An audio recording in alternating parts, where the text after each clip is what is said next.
Elections. ठीक है, कहाँ से लिया हमने राज्यसभा के लिए जो इलेक्शन का प्रोसीजर है?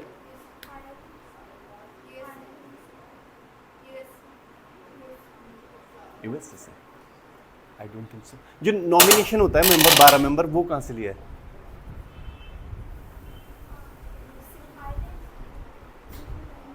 आयरलैंड और साउथ अफ्रीका। आयरलैंड से। ठीक, चलो इसको हम करेंगे डिटेल में। और जो कंफ्यूजन हुआ था वो जो भाग है पार्ट 9 है। ठीक है, इसमें आर्टिकल कहाँ से कहाँ तक है? 243 टू 243 ओ। ठीक है, और शेड्यूल 11। ठीक है, क्लियर है? Part 9 schedule 11। और इसमें क्या आता है? 29 सब्जेक्ट्स। देखो, रोज का रोज पढ़ोगे फिर ठीक है। हिंदी वालों को एक दिक्कत आती है कि मैं यहाँ पे इंग्लिश में बताता हूँ, फिर वो जब किताब में दिखते हैं तो वहाँ पे कुछ और चीज़ होती है। अगर तो सेम डे पे देखोगे तो समझ आ जाएगा, अगर 4-5 दिन बाद देखोगे तो पता ही नहीं लगेगा क्या था वो।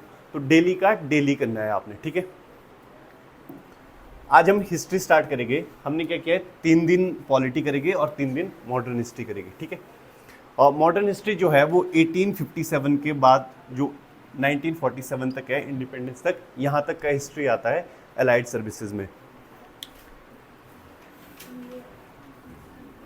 ठीक है, हमने वैसे स्टार्ट कर दिया था, 3 क्लासेस हो गई थी हिस्ट्री में, बट अभी स्टार्टिंग से स्टार्ट करते हैं। जो गवर्नर जनरल और हमने किया था वहाँ से स्टार्ट करते हैं, फिर सबके लिए एक स्टार्टिंग से स्टार्ट हो जाएगा, है ना।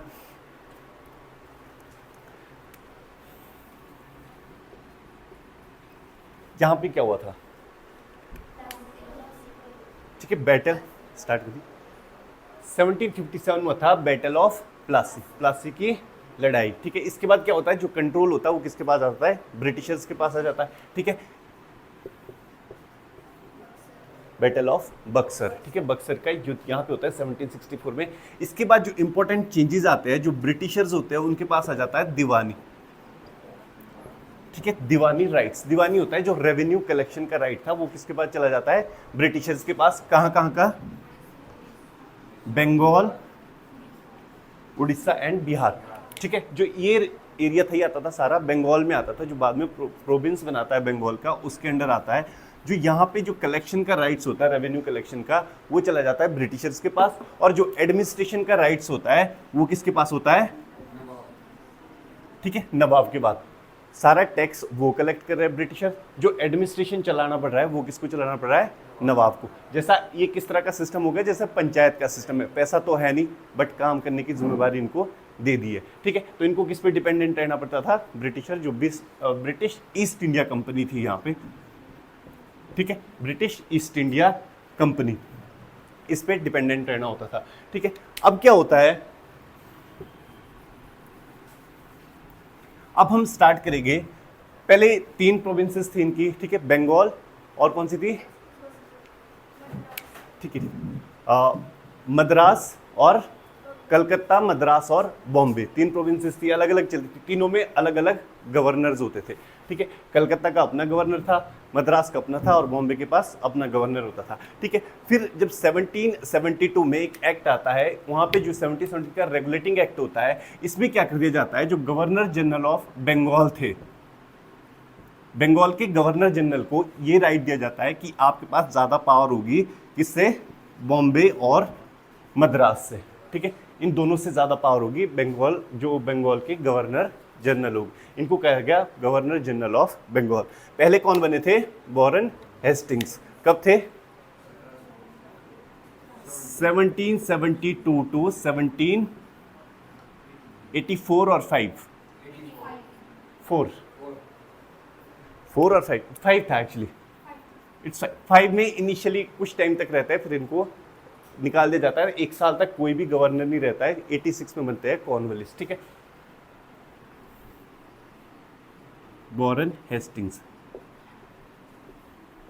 अब हम यहां से करेंगे क्या, जो भी गवर्नर जनरल रहे हैं उनके अंडर क्या क्या इंपॉर्टेंट चीजें हुई है वो देखेंगे। क्योंकि अभी आपने देखा होगा एचएस में एक डायरेक्ट क्वेश्चन आ गया था। ठीक है, कि कौन से गवर्नर जनरल या फिर वाइसरॉय के अंडर क्या चीज़ हुई है। इस तरह का क्वेश्चन इससे भी आएगा।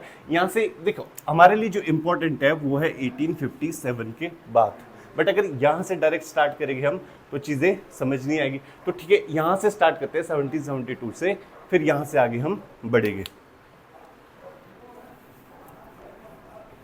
अपने याद रखना है फर्स्ट गवर्नर जनरल बने थे, ठीक है। अब जो ड्यूअल सिस्टम था गवर्नमेंट का, ठीक है, जो रेवेन्यू कलेक्शन करती थी कंपनी करती थी, और जो एडमिनिस्ट्रेशन का जो यहाँ पे काम करते थे वो नवाब करते थे, वो यहाँ से खत्म कर दिया, ठीक है। ठीक है, इसको हटा दिया था, रिमूव कर दिया था जो ड्यूअल सिस्टम था गवर्नमेंट का। कौन से एक्ट में? Regulating act of 1773। इस एक्ट से जो ये ड्यूअल सिस्टम था, जो दो का शासन चल रहा था, उसको हटा दिया था, ठीक है, बंगाल से, ठीक है। अब जो जमींदार यहाँ पे थे, जमींदार आपको पता है ना कौन होते थे? जो रेवेन्यू कलेक्शन का काम करते थे, ठीक है। एक बिचौलिया टाइप मान लो, जैसे ये किसान है, ठीक है, यहाँ पे ब्रिटिश ईस्ट इंडिया कंपनी है, यहाँ पे जमींदार होते थे, इनसे पैसा लेते थे और फिर यहाँ ट्रांसफर करते थे। इनके पास क्या क्या राइट्स होते थे? एक तो ये इनको मिलिट्री, कुछ ट्रूप्स मेंटेन करके रखना होता था, और इनके पास जो जुडिशियरी, ठीक है, कानून का कुछ न्याय ये कर सकते थे इनके रिस्पेक्ट में, इसको भी यहाँ पे एबॉलिश कर दिया। जो इनके पास जुडिशियल फंक्शन था जमींदार का, उसको यहाँ पे ख़त्म कर दिया था इसी एक्ट के, जो 1773 एक्ट था, और ये हुआ था वॉरेन हेस्टिंग के अंडर। तो आपने ये दो चीज़ें ध्यान रखनी है। अब यहाँ पे दो इम्पोर्टेंट, ठीक है, वॉर्स हुए हैं।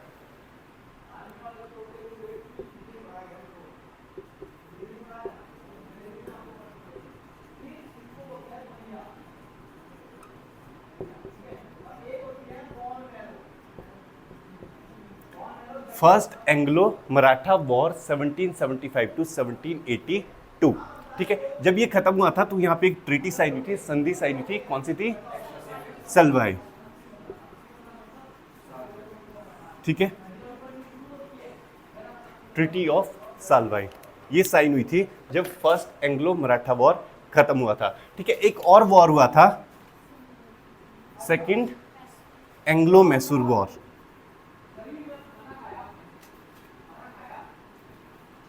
कब से कब तक था? 82-84, ठीक है। जब ये वॉर खत्म होता है, कौन सी ट्रीटी होती है? कौन? संधि मैंगलोर,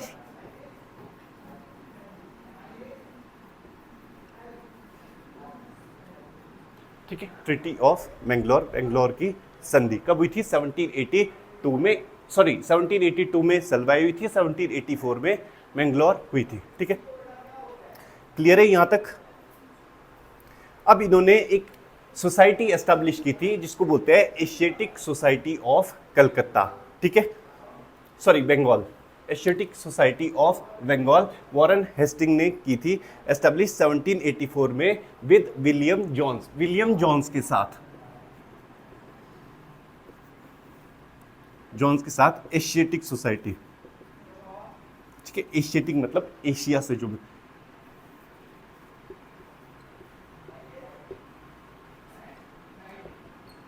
1784 में एशियाटिक सोसाइटी ऑफ बंगाल 1784 में किसके साथ की थी? विलियम जॉन्स के साथ, ठीक है।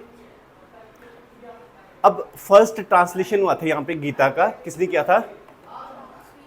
चार्ल्स विल्किंस, ठीक है। जो उसका इंट्रोडक्शन लिखा था, जो फर्स्ट पेज था इंट्रोडक्शन का, वो लिखा था वॉरेन हेस्टिंग्स ने। तो आपने याद रखना है, पहले तो ये क्वेश्चन ये कि गीता को किसने ट्रांसलेट किया था? चार्ल्स विल्किंस ने। इंग्लिश में ट्रांसलेट किया था गीता को चार्ल्स विल्किंस, ठीक है। और उसका जो इंट्रोडक्शन लिखा था वो लिखा था वॉरेन हेस्टिंग्स ने।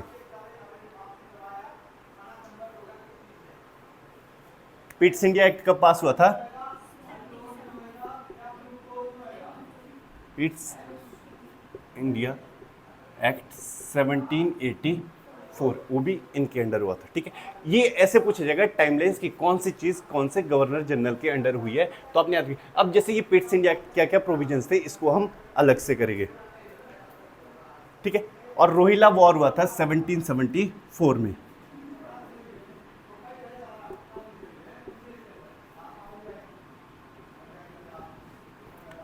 ठीक है। इसमें जो बंगाल थे, अवध के नवाब थे, उन्होंने रोहिलखंड को कैप्चर किया था और उनकी सहायता की थी ब्रिटिशर्स ने। ठीक है, तो ये था रोहिला वॉर।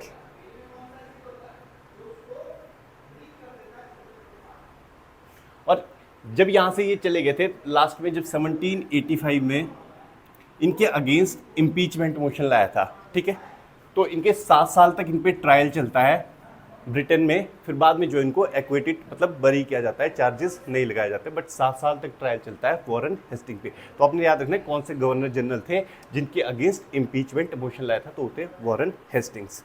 ठीक है, नेक्स्ट करते हैं लॉर्ड कॉर्नवालिस। ये स्पीड ठीक है कि थोड़ा स्लो करना है। ठीक है,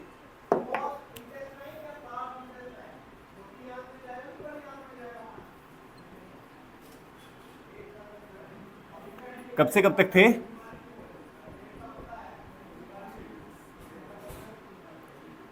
एटी सिक्स से 85 है।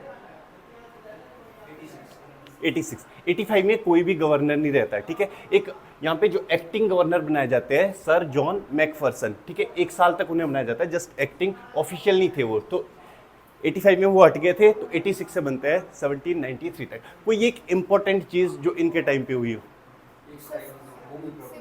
ठीक है, परमानेंट सेटलमेंट, जिसको बोलते हैं स्थायी बंदोबस्त।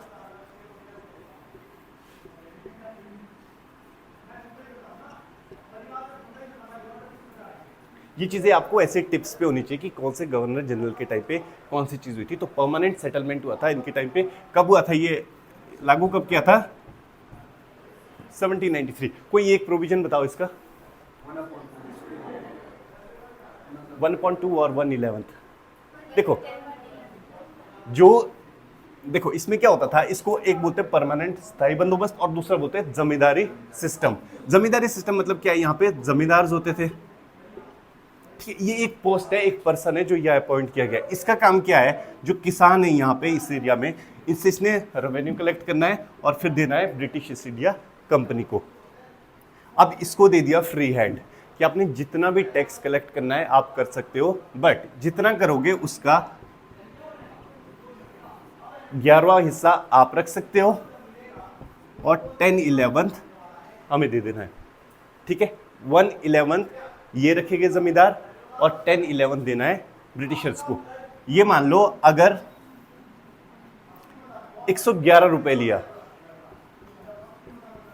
ठीक है, 111 मतलब 100 रुपए मान लो, तो लगभग 10 रुपए जाएंगे जमींदार को और जो बाकी 90 रुपए हो गए वो जाएंगे किसके पास? ब्रिटिश ईस्ट इंडिया कंपनी को। रफली ये एवरेज, जब एग्जैक्ट कैलकुलेशन होगी तो पॉइंट में ही आएगा। ठीक है, ये वाला सिस्टम था और इसको नाम परमानेंट इसलिए दिया गया, एक तो ये फिक्स होता था, एक बार शेयर कर दिया, बट इसमें जो जमींदार होते थे वो कितना भी हिस्सा ले सकते, हो सकता है पूरा 100%, 100% ले लिया। ठीक है, यहाँ पे कोई लिमिट नहीं थी। ठीक है, और दूसरी चीज ये है, जब एक बार ये इंप्लीमेंट हो जाता था तो 10 साल तक परमानेंट रहता था, कम से कम 10 साल तक। उसके बाद इसको रिवाइज किया जाता था, चेंज किया जाता, इसलिए इसे नाम दिया गया परमानेंट सेटलमेंट। और ये कहाँ पे इंप्लीमेंट किया था? जो बंगाल वाला एरिया है, ठीक है, यहाँ पे इंप्लीमेंट था ये। मतलब आप कहते हो ईस्ट इंडिया में, ईस्ट इंडिया में। और जो इसके अंडर एरिया कवर था वो लगभग 19%, जो उस टाइम ब्रिटिशर्स के अंडर टेरिटरी थी उसका लगभग 19% एरिया में ये वाला सिस्टम लगाया गया था। और कौन से सिस्टम थे जो लैंड रेवेन्यू से रिलेटेड थे? रैतवाड़ी और महलवाड़ी। ठीक है, महलवाड़ी में क्या होता था? महल का मतलब क्या होता है? ये महल नहीं, महलवाड़ी क्या मतलब होता है? गांव। ठीक है, जो रेवेन्यू लिया जाता था यहाँ पे क्या होता था, एक गांव है मान लो एक्स करके, यहाँ पे जो यहाँ का मुखिया होता था, ठीक है, ऐसे सरपंच हो गया, कोई मुखिया हो गया, जो भी, वो डायरेक्टली रेवेन्यू देता था सरकार को और वो कलेक्ट करता था यहाँ से, चाहे किससे कितना करे कितना करे, वो गांव वाले सर्वसहमति से इकट्ठा करते थे और देते थे। इनके लिए फिक्स होता था लगभग 50%। ठीक है, और ये लगभग ऐसा होता था कि फिक्स 30 साल तक जो है वो ये सिस्टम चलेगा। और इसको कहते हैं साइंटिफिक जो असेसमेंट होता था लैंड का, कि कौन से गांव में कितनी उपजाऊ भूमि है, कितनी उपजाऊ नहीं है, उस हिसाब से ये रेट फिक्स किया जाता था। ठीक है, और रायतवाड़ी में क्या होता था? ठीक है, रायत्स होते हैं किसान, रायत्स किसान होते हैं। तो रायतवाड़ी का मतलब कि जो अब किसान डायरेक्टली पे करेंगे ये जो जमींदार बीच में थे इनको हटा दिया। ये सिस्टम था कि पूरे गांव मिलके देगा, इसको भी हटा दिया। अब एक एक किसान आपस में दे सकता था। ठीक है, ये वाला सिस्टम कहाँ किया था महलवाड़ी इंप्लीमेंट? महलवाड़ी सिस्टम किस एरिया में था?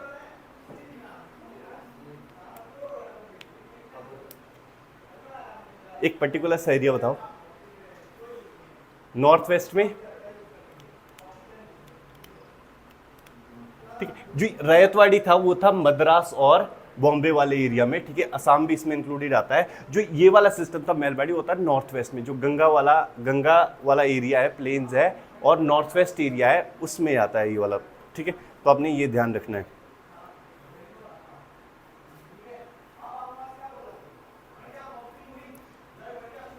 ठीक है, इनके टाइम पे होता है थर्ड एंग्लो मैसूर वॉर।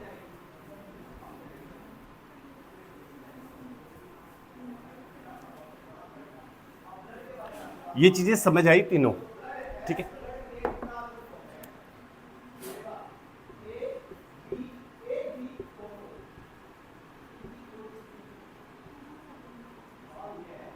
ठीक है, third Anglo Mysore war 89 to 92।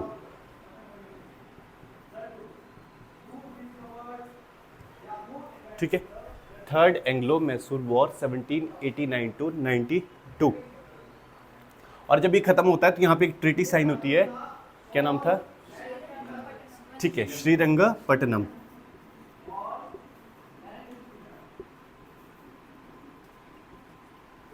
Srirangapatna.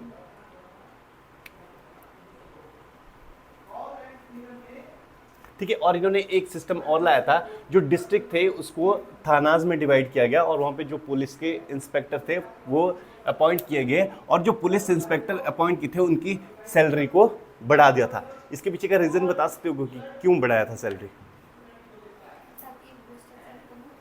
ठीक है, करप्शन को कम करने के लिए। अब जब किसी ऑफिसर है कोई, उसकी सैलरी ज़्यादा है तो वो छोटी मोटी रिश्वत नहीं लेगा। ठीक है, इन्होंने ये किया था, सैलरीज को जो है वो बढ़ा दिया था। ठीक है, और इन्होंने 1789 में जो स्लेवरी था, ठीक है, उसके लिए भी एक मतलब डिक्लेरेशन पास की थी कि अगर कोई भी इससे स्लेवरी से, मतलब कि स्लेवरी को क्या कहते हैं? दास प्रथा। ठीक है, अगर इससे कोई भी इंडल्ज होता है, इसमें सम्मिलित पाया जाता है, तो उसके अगेंस्ट केस चलाया जाएगा। कहाँ पे? सुप्रीम कोर्ट में, जो कलकत्ता में उस टाइम सुप्रीम कोर्ट था, उसके लिए। एक्चुअली पता क्या हो रहा था यहाँ पे? देखो, इंडिया में जो स्लेवरी है वो कब से चल रहा है? स्लेवरी कब से है? मतलब बहुत पहले जो सल्तनत का पीरियड था ना, दिल्ली सल्तनत जो पीरियड था, उस टाइम से प्रेवलेंट था इंडिया में। तो यहाँ पे क्या हो रहा था, जो इंडियंस ही थे खुद, वो बच्चों को लाते थे और फ्रेंच जो थे यहाँ पे उनको बेच देते थे। यहाँ से जो छोटे बच्चे होते थे, लड़कियाँ, उनको ले जाया जाता था ब्रिटेन, कहीं पे भी, जो पूरा यूरोप होता था, और वहाँ पे उनको बेच दिया जाता था स्लेवरी में। तो इन्होंने सबसे पहले लाया था कॉर्नवालिस ने कि यहाँ पे अगर कोई भी इसमें इंडल्ज पाया जाता है स्लेवरी में, तो उसको एक केस चलेगा सुप्रीम कोर्ट में उनके अगेंस्ट। ठीक है, तो ये क्या था? लॉर्ड कॉर्नवालिस ने। ठीक है, और ये पहले ऐसे इंग्लिश गवर्नर जनरल थे जो पहले पार्लियामेंट में रह चुके हैं। ठीक है, जो इससे पहले गवर्नर थे या गवर्नर जनरल थे, वो क्या होते थे? ईस्ट इंडिया कंपनी के ऑफिशियल्स होते थे, उसमें काम करते थे, फिर वो गवर्नर जनरल बनते थे। बट जो लॉर्ड कॉर्नवालिस थे वो पार्लियामेंट में काम कर चुके हैं, और ये स्पेशली इंडिया आए थे एज अ गवर्नर जनरल इसका काम करने के लिए। ठीक है, तो ये था इनके बारे में। ठीक है, अब सर जॉन शोर है इससे नेक्स्ट।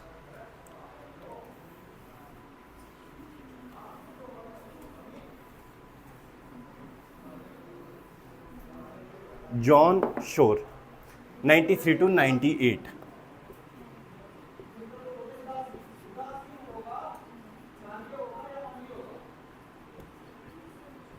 इनके बारे में कुछ ज़्यादा इंपॉर्टेंट नहीं है, बट ये था कि ये पहले गवर्नर जनरल थे जो सिविल सर्वेंट थे।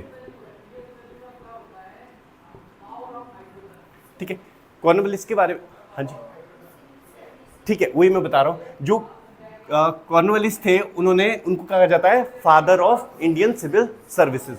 उन्होंने एक चीज़ और भी की थी, उसमें आप ऐड कर दो, उसको कहते हैं यूरोपियनाइजेशन ऑफ एडमिनिस्ट्रेशन। हुआ क्या था?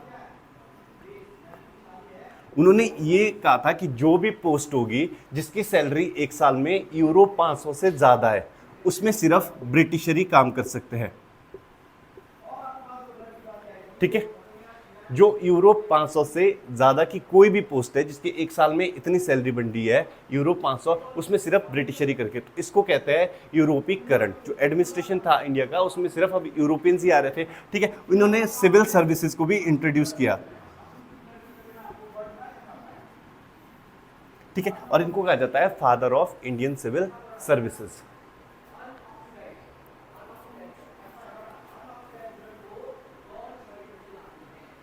ठीक है, और जो जॉन शोर ने है एक नॉन इंटरवेंशन का पॉलिसी अपनाया था कि ये किसी के साथ भी युद्ध वॉर नहीं स्टार्ट करेंगे पहले। इससे हुआ क्या था, जो मराठास और अवध के नवाब थे उन्होंने क्या कर दिया था, जो फ्रेंच होते थे उनके ऑफिसर को अपॉइंट किया अपनी आर्मी को ट्रेन करने के लिए। वो हुआ था जॉन शोर के टाइम पे, पॉलिसी ऑफ नॉन इंटरवेंशन।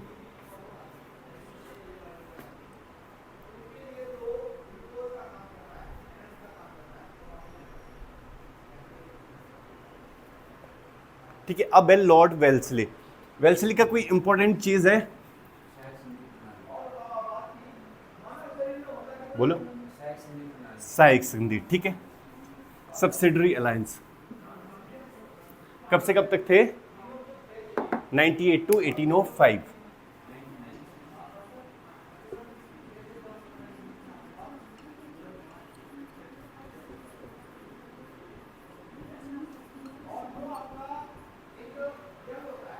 ठीक है, 98 टू 1805। जो सबसे इनका कॉन्ट्रो, कैसे 98 है वो, ठीक है। क्या था साइक संधि, साइक संधि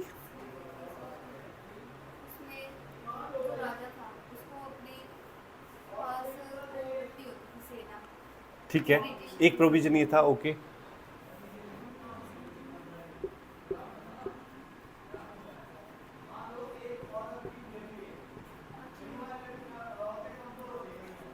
ठीक है, ये लाया था लॉर्ड वेल्सली ने और कहा था कि अगर कोई भी जो इंडियन राजा है, किंग है, अगर वो चाहे तो हम अपनी फोर्सेस भेज सकते हैं जब भी वो लड़ाई कर रहे हैं। किसके साथ भेजते थे, जो फ्रेंडली राजा हो, ठीक है, जिनके साथ इनके रिलेशन अच्छे हो।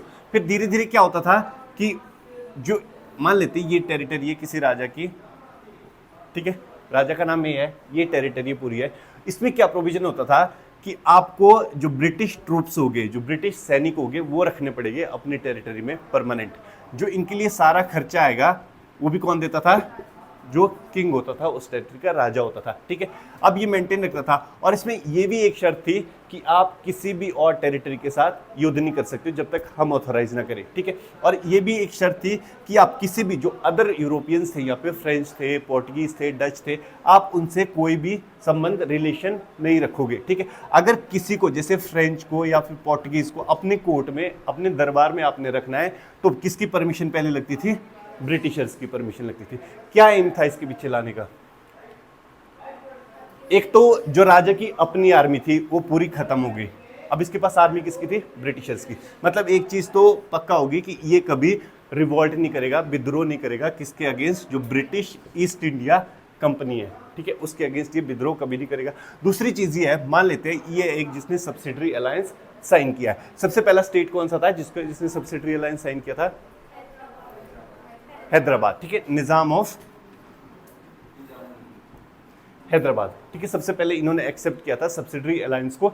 अब मान लेते हैं यहाँ पे एक और टेरिटरी है, ठीक है, अगर ब्रिटिशर ने इसको कैप्चर करना है, ठीक है, यहाँ पे है जिसने सब्सिडरी अलायंस साइन किया है, यहाँ पे भी है सब्सिडरी अलायंस, एक तो ऐसे इसको घेर दिया इन्होंने, यहाँ भी ब्रिटिश आर्मी, यहाँ भी ब्रिटिश आर्मी, यहाँ भी। अब अटैक करना होगा तो इजीली कर सकते, और करते भी यही थे। क्या करते थे, जब भी किसी स्टेट को इन्होंने हड़पना है, एक्वायर करना है, तो जो बाहर वाले स्टेट होते थे छोटे छोटे, उसके साथ क्या करते थे, साइक संधि साइन कर देते थे। जब भी अटैक करना हो तो यहाँ की सारी मिलिट्री आके अटैक करती थी। अब देखो होता क्या है, अगर मान लेते अभी अटैक नहीं करना इस पे, बट इसने रिवॉल्ट कर दिया, होता क्या था, उस टाइम जो हेडक्वार्टर था वो कहाँ होता था, कलकत्ता में, ठीक है। अब अगर यहाँ से आर्मी यहाँ भेजनी है, तब तक ये बहुत सारा ये एरिया कैप्चर कर लेगा, बट सीधा ऑर्डर देते थे और ये सीधा अटैक कर देते। तो ये मतलब था सब्सिडरी अलायंस के पीछे, ठीक है।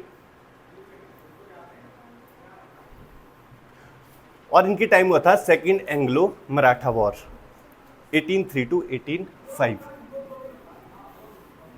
पहला किसके टाइम पे हुआ था एंग्लो मराठा वॉर? फर्स्ट, दिमाग में भी बैठाना है, वॉरेन हेस्टिंग के आगे।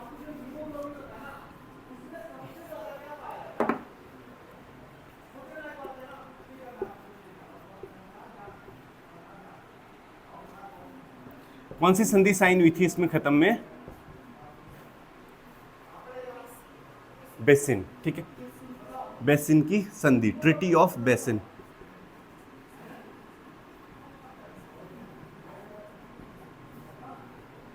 (1805) में, ठीक है। ये एक्चुअली 2 में हुआ था, ये मराठाओं के बीच हुआ था जिसकी वजह से ये वॉर हुआ था। तो ये है ट्रिटी ऑफ बेसिन 1802। हाँ जी, 2 में ये मराठाओं के बीच हुई थी, इन्होंने करवाई थी, उस वजह से ये वॉर हुआ था, ठीक है, ट्रिटी ऑफ बेसिन। जो एक मराठास थे वो ब्रिटिशर्स के साथ आ गए थे इस संधि से, ठीक है। और हुआ था फोर्थ एंग्लो मैसूर वॉर। क्या हुआ था फोर्थ एंग्लो मैसूर वॉर में? ठीक है, 1799 में।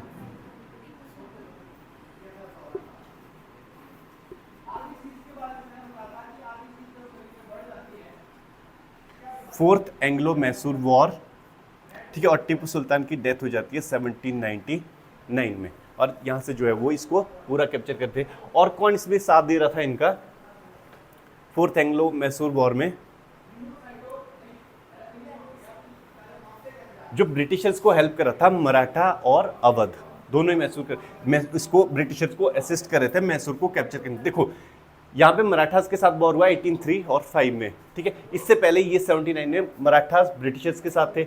मतलब क्या था कि पहले जो थोड़ा वीक स्टेट या स्ट्रॉन्ग स्टेट है उसके साथ अलायंस बनाओ, वीक वाले को कैप्चर करो, फिर बाद में इसको देख लेंगे। और हुआ भी यही, 1799 में मराठास ब्रिटिशर्स के साथ थे मैसूर के अगेंस्ट, क्योंकि मैसूर उस टाइम ज़्यादा शक्तिशाली था। जब मैसूर को हरा दिया और मैसूर की सारी टेरिटरी ये बांट देते हैं, मराठास को कुछ देते हैं, अवध को कुछ देते हैं और ब्रिटिशर्स कुछ रखते हैं, और फिर उसके बाद आता है नंबर मराठास का, ठीक है। तो इस तरह से आप क्रोनोलॉजी में थोड़ा थोड़ा देखोगे तो फिर चीज़ें याद हो जाएगी। और इन्होंने फोर्ट विलियम कॉलेज को एस्टेब्लिश किया था कलकत्ता में।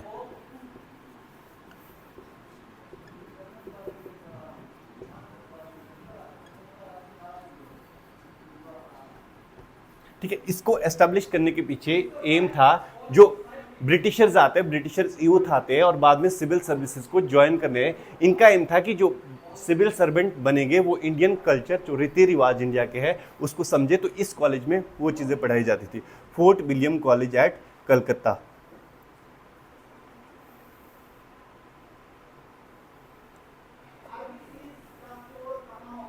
ठीक है, अब है लॉर्ड मिंटो 1।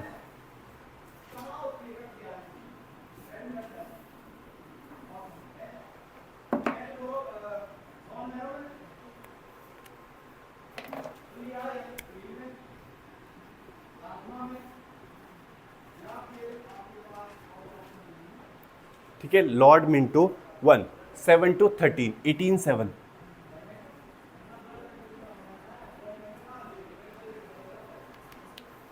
ठीक है, इन्होंने साइन किया था ट्रीटी ऑफ अमृतसर। किसके साथ साइन हुआ था? महाराजा रंजीत सिंह के साथ 1809 में।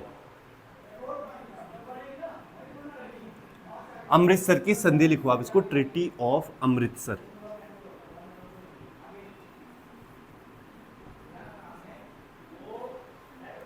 इसका क्या प्रोविजन था? ठीक है, किसको? कौन से रिवर को? सतलज को। ठीक है, ये कहा था कि जो ईस्ट वाली साइड है, ठीक है, लाहौर की साइड में, कि सिख जो है वो सतलुज को क्रॉस करके इस साइड भी आएंगे, वो था इस ट्रीटी में, ट्रीटी ऑफ अमृतसर में। और इनके टाइम में ये बहुत इंपॉर्टेंट है, चार्टर्ड एक्ट ऑफ 1813। ठीक है, कोई इंपॉर्टेंट प्रोविजन बताओ इसका, चार्टर्ड एक्ट। ठीक है, ठीक है, 1 लाख रुपए का प्रावधान किया गया था एजुकेशन के लिए। और कोई? ठीक है, जो मोनोपोली होती थी पहले ब्रिटिश ईस्ट इंडिया कंपनी की, होता क्या था, जो ब्रिटिश ईस्ट इंडिया कंपनी थी सिर्फ वही ट्रेड करती थी इंडिया में, व्यापार, और कोई यूरोपियन आके या फिर कोई भी अरब कंट्री से कोई नहीं आ सकता था यहाँ पे ट्रेड करने के लिए। जो वो मोनोपोली थी ट्रेड में, उसको खत्म कर दिया था इस चार्टर्ड एक्ट 1813 ने, ठीक है। बट जो मोनोपोली थी चाय में और ट्रेड विद चाइना, ठीक है, ये अभी भी थी और इसको खत्म किया जाता है बाद में 1833 का जब एक्ट आता है तो ये भी खत्म हो जाता है। तो आपने याद रखना है जो मोनोपोली थी ट्रेड में ब्रिटिशर्स की वो खत्म हो जाती है चार्टर्ड एक्ट 1813 में, ठीक है।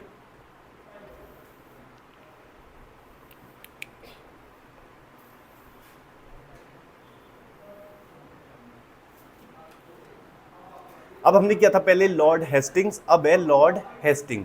वॉरेन हेस्टिंग पहले था, अब सिर्फ हेस्टिंग है। ये थे 1813 से 23।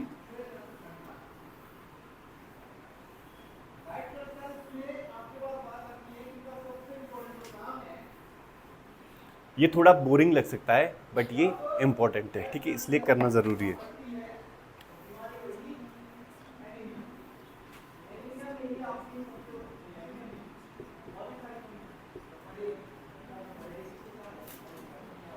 ठीक है, लॉर्ड हेस्टिंग 13 to 23।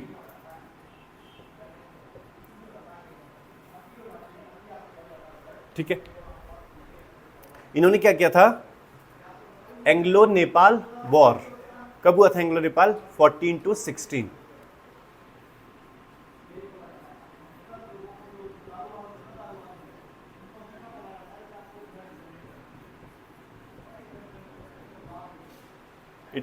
कौन सा ट्रीटी हुआ था? ठीक है, ट्रीटी ऑफ सगौली।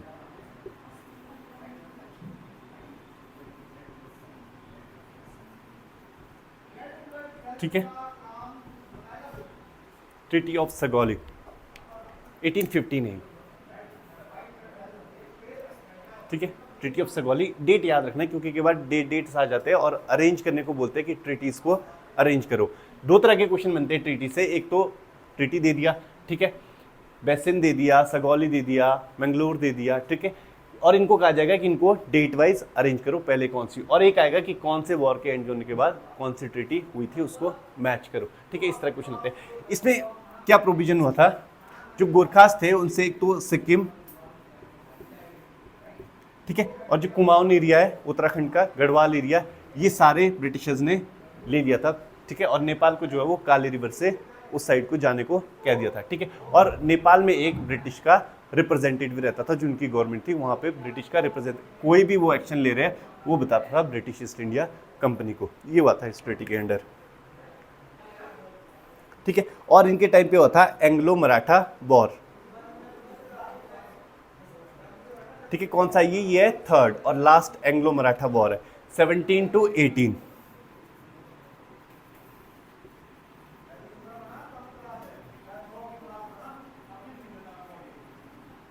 ठीक है, third Anglo Maratha war, lord Hasting. First किसके टाइम हुआ था? वॉरेन हेस्टिंग, और ये थे लॉर्ड हेस्टिंग थर्ड, और आखिरी वॉर था ये 24 से 26, 1824 to 1826।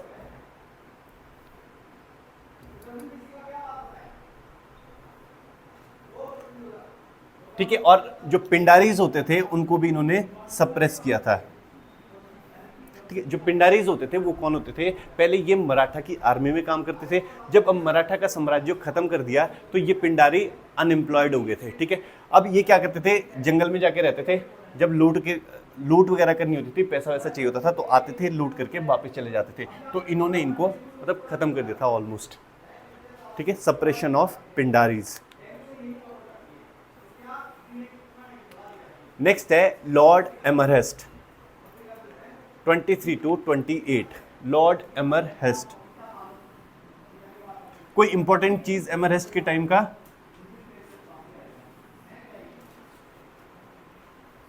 एक ही चीज है, बहुत इंपॉर्टेंट है, जिसमें नहीं, वो तो विलियम बेंटिक था, इसके बाद आएगा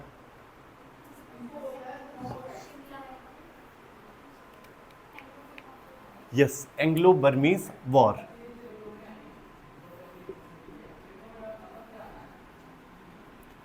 ठीक है, इसके टाइम पे एक डिसीजन लिया था कि हम बर्मा को कैप्चर करेंगे 23 to 28, ठीक है, 5 साल तक रहे थे 1823 टू 28, ठीक है। First Anglo Burma war, Burma किसका नाम था? म्यांमार का।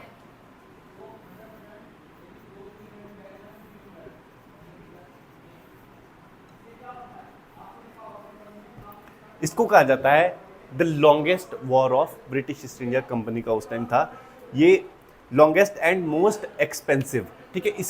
इस वॉर के वजह से 1833 में इंडिया में आ गई थी फाइनेंशियल क्राइसिस, सारा पैसा लग गया था इस वॉर को लड़ने के लिए, इसलिए 1833 में आ जाती है इंडिया में फाइनेंशियल क्राइसिस। बट होता क्या है, एक टर्म सुना होगा आपने, वॉर इंडेमनिटी,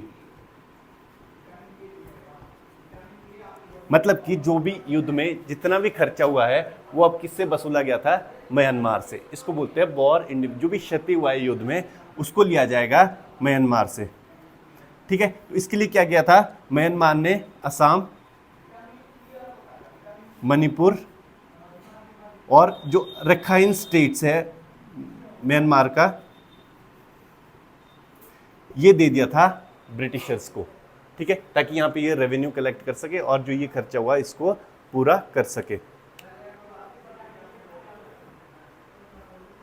और कौन सा ट्रीटी हुआ था इसके वॉर के बाद? यान दाबू और यान दाबू जो भी है, ट्रीटी ऑफ, ठीक है,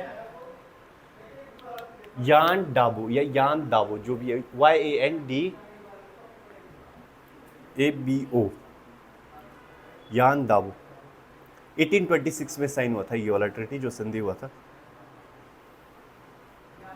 ठीक है। इसमें लगभग जो इंडियंस और ब्रिटिश सोल्जर थे, अराउंड 15,000 सोल्जर्स की डेथ हुई थी। ये सिर्फ इंडियन साइड से, बर्मा की साइड से अलग है, इसलिए इसको कहा जाता है मोस्ट एक्सपेंसिव और लॉन्गेस्ट वॉर कहा जाता है इसको, ठीक है। जो ये अभी रखाइन स्टेट है ना, क्यों न्यूज में था? 1-2 साल से न्यूज में ये म्यांमार के जो रखाइन स्टेट, अभी म्यांमार में ये दोनों हमारे पास है। कोई क्राइसिस हुआ था, रिफ्यूजीज यहां से आए थे, क्या नाम था? रोहिंग्यास। ये पहले बांग्लादेश आए थे, फिर बांग्लादेश से इंडिया आए थे, वेस्ट बंगाल और नॉर्थ ईस्टर्न स्टेट में। और म्यांमार और जो इंडिया की बाउंड्री है वो एक ऐसा बॉर्डर है 15 किलोमीटर तक लोग यहाँ से यहाँ जा सकते हैं, ठीक है।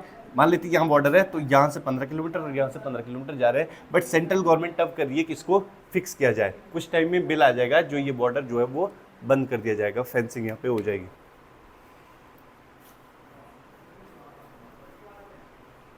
नेक्स्ट है लॉर्ड विलियम बेंटिक।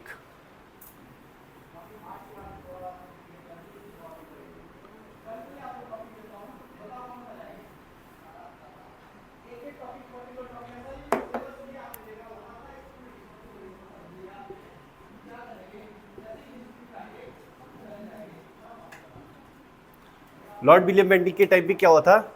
एक तो एबॉलिशन ऑफ सती, सती को प्रोहिबिट कर दिया था इन्होंने,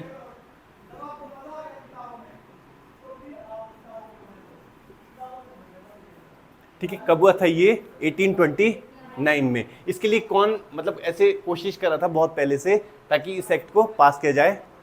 राजाराम मोहन राय। कब से? 1812 से, 1812 से वो ये कोशिश कर रहे थे कि ये बिल पास किया जाए और सती को बैन किया जाए। तो फाइनली 1829 में ये बिल पास किया जाता है और सती को प्रोहिबिट किया जाता है, बैन किया जाता है, ठीक है। अगर आप इससे पहले देखोगे तो गोवा में सबसे पहले बैन किया था 1515 में, ठीक है। पुर्तगाली यहाँ पे रहते थे, पोर्टुगीज, इन्होंने बैन किया था गोवा में, ठीक है, 1515 में गोवा में सबसे पहले। पोर्टुगीज, पुर्तगाली, ठीक है। और चिंसुरा यहां पे किया था डच ने, और पौंडीचेरी में किया था फ्रांस ने, फ्रेंच जो रहते थे पौंडीचेरी में, और चिंसुरा में डच ने, इन्होंने भी यहां पे बैन किया था। देखिए चिंसुरा जहां इसकी टेरिटरी आती थी, डच की टेरिटरी वेस्टर्न कोस्ट साइड में है, ठीक है। और इससे पहले 1798 में कलकत्ता में भी बैन किया था यहाँ पे 1798 में। बस कलकत्ता जो सिटी था वहां से जो उसके आसपास के एरिया था वहां पे अभी भी सती था। 1798 में कलकत्ता में ब्रिटिशर्स ने बैन किया था।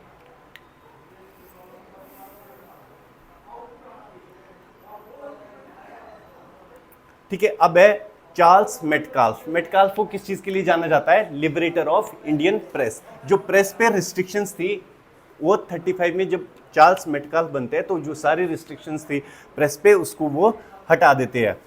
फिर नेक्स्ट आते हैं लॉर्ड ऑकलैंड। ऑकलैंड का क्या है? एक ही चीज है, अगेन एक चीज, एमरहस्ट की तरह इन्होंने भी कुछ किया था, अफगानिस्तान। ठीक है,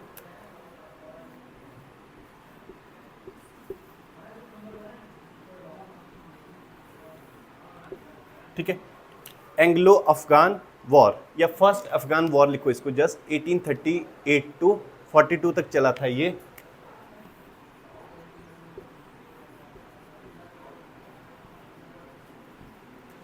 eighteen 38 to 48 first Afghan war, क्योंकि ब्रिटिश ईस्ट इंडिया कंपनी को लगता था कि रशिया अफगानिस्तान से आकर इंडिया पे अटैक कर लेगा, तो ये चाहते हैं, ये डिसीजन लेते हैं कि हम अफगान को कैप्चर कर ले और वहां पे एक अपनी सरकार बना देते हैं ताकि इंडिया पे रशिया अटैक ना करे। बट ये मतलब बहुत ही फेटल एक डिसीजन होता है। यहाँ पे ना तो ये जीतते हैं और वहां से वापस आना पड़ता है और उल्टा बेइज्जती और हो जाती है। ठीक है,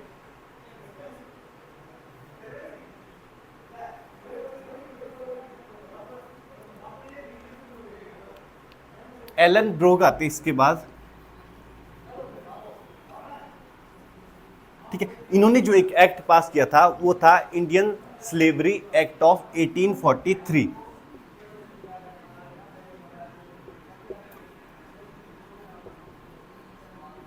इंडियन स्लेवरी एक्ट, जो स्लेवरी थी उसके लिए अब एक्ट पास किया। इससे पहले किसने एक डायरेक्शन सिर्फ ऑर्डर पास किया था? कॉर्नवालिस ने। इसके बाद इन्होंने एक प्रॉपर एक्ट पास किया था, इंडियन स्लेवरी एक्ट ऑफ 1843। इसके स्लेवरी को एबॉलिशन के लिए, जो दास प्रथा होती थी उसको एबॉलिश करने के लिए। ठीक है, ये कहते हैं कि जो स्लेवरी में होगा मॉनेटरी ट्रांजैक्शन नहीं होगा, कि आप किसी को खरीद बेच नहीं सकते हो। ठीक है, किसी कोई भी इंसान है उसमें मॉनेटरी ट्रांजैक्शन नहीं होगा, तो इस एक्ट में ये लिखा था। ठीक है, अब है लास्ट लॉर्ड डलहौजी। डलहौजी के बारे में तो मतलब बहुत सारी चीजें हैं, कोई 2-3 बता दो।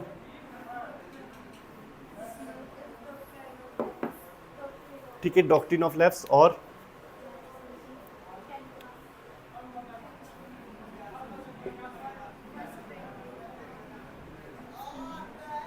कब से कब तक थी ये? 48 टू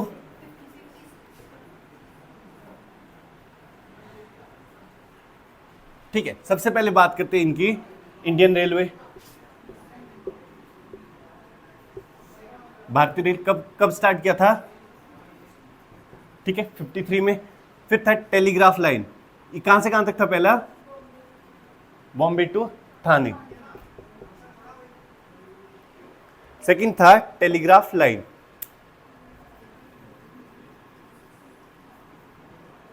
ये भी सेम था 1853 में, बट क्रोनोलॉजी में आए पहले रेलवे फिर टेलीग्राफ लाइन। कहां से कहां तक था ये? कलकत्ता से आगरा।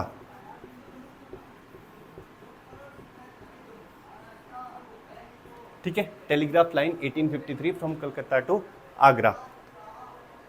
और क्या था? इंडियन पोस्टल सिस्टम, जो पोस्ट ऑफिस का सिस्टम है वो भी इन्होंने लाया था।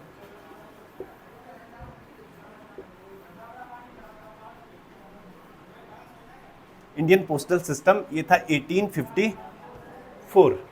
ठीक है, और था इन्होंने एस्टेब्लिश किया था जो PWD, ठीक है, पब्लिक वर्क डिपार्टमेंट। ये भी इन्होंने इनका काम क्या होता था? रोड बनाना, ब्रिजेस बनाना। ठीक है, जो ये सारे काम होते थे पब्लिक के, वो करता था पब्लिक वर्क्स डिपार्टमेंट, एस्टेब्लिश किया था लॉर्ड डलहौजी ने। और इनके टाइम भी और एक था doctrine of lapse. Doctrine of lapse क्या था? ठीक है, जब क्या होता था आपका लीगल हायर नहीं है। ठीक है, जैसे कोई राजा है, इसका कोई भी ना तो बेटा है ना बेटी है। ठीक है, फर्स्ट लाइन का होना चाहिए, मतलब अपना रियल बेटा बेटी नहीं है, तो उस केस में क्या होता था? ये जो उसकी टेरिटरी होती थी ब्रिटिशर्स के पास चली जाती थी। ठीक है, पहला कौन सा था ऐसा जो इन्होंने इस पॉलिसी से लिया था? सतारा। ठीक है, ये लिख लो आप, डॉक्ट्रिन ऑफ लैप्स में पहला था सतारा। कब था? 1848, 1848 में सतारा को सबसे पहले कैप्चर किया था under doctrine of lapse, sorry हाँ डॉक्ट्रिन ऑफ लैप्स। ठीक है, सब्सिडी अलायंस आ रहा था।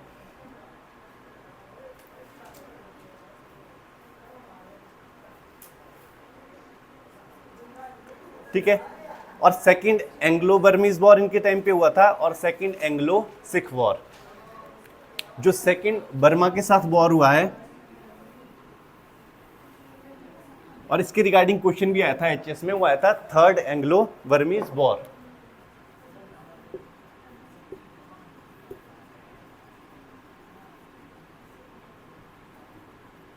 ठीक है, 1854। इसमें क्या किया था इन्होंने, जो लोअर बर्मा था उसको कैप्चर कर लिया था। ठीक है, सेकंड एंग्लो बर्मीज वॉर किसके टाइम पे हुआ था? सॉरी 52 है ये, 1852 लॉर्ड डलहौजी के टाइम पे, और जो लोअर बर्मा था उसको कैप्चर कर लिया था। जो थर्ड होता है वो होता है डफरिन के टाइम, और उसको जो अभी इन्होंने लोअर बर्मा किया वो अपर बर्मा, पूरा बर्मा को कैप्चर कर लेते हैं। ठीक है, और दूसरा था सेकंड एंग्लो सिख वॉर।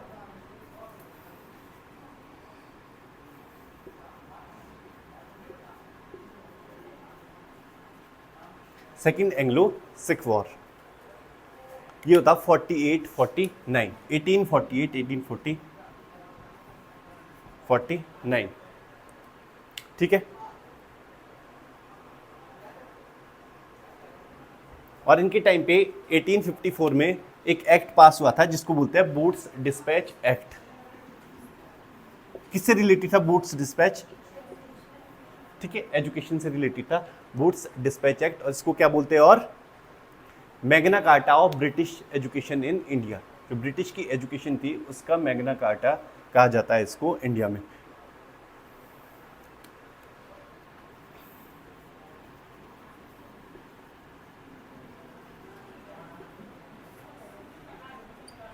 और इन्होंने पास किया था विडो रीमैरिज एक्ट 1856। तो आज हमने पढ़ा एक स्लेवरी वाला एक्ट, एक पढ़ा सती प्रोहिबिशन एक्ट, और एक था विडो रीमैरिज एक्ट। तो आपने इसका किसने पास किया है और ईयर कब थी, कब पास हुआ है, वो चीज़ ध्यान रखनी है। अब क्विकली एक करंट अफेयर्स कर लेते हैं, तब तक सर आ जाएगी।